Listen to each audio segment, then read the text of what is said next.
Сәлем баршаңызға, осындай биік бисквит дайындаймыз. Бізге ұн, жұмыртқа, сұйық май, какао, ұн, қамыр қопсытқыш керек болады. Жұмыртқаны ақуыз бен сарыуызға бөліп аламыз. Ақуызға қантымызды шамалап салып отырып, воздушный аппақ болғанша миксерлейміз.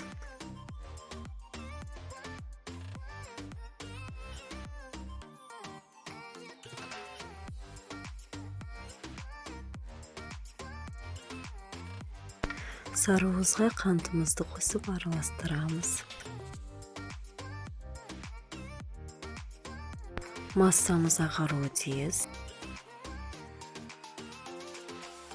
Осы массамызға сұйық май, су қосып араластырамыз. Суымыз міндетті түрде қайнаған, ыстық болу керек. Құрғақ ингредиенттерді қосамыз. Ол какао, қамыр қопсытқыш және ұн. Бәрін біріктіреміз.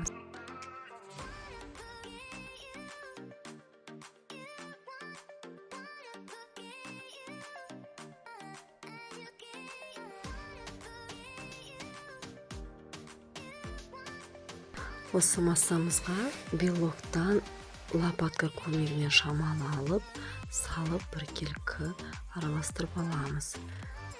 Араластырып болған тестаны белокқа салып, лопатка көмегімен астынан үстіне қарай араластырамыз. Массамыз түсіп кетпеуге тиіс.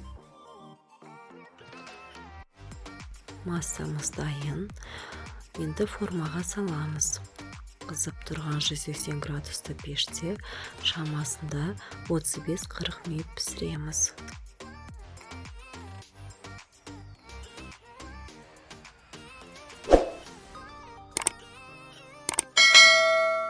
Бисквитіміз пісті. Міндетті түрде жасап көріңіздер.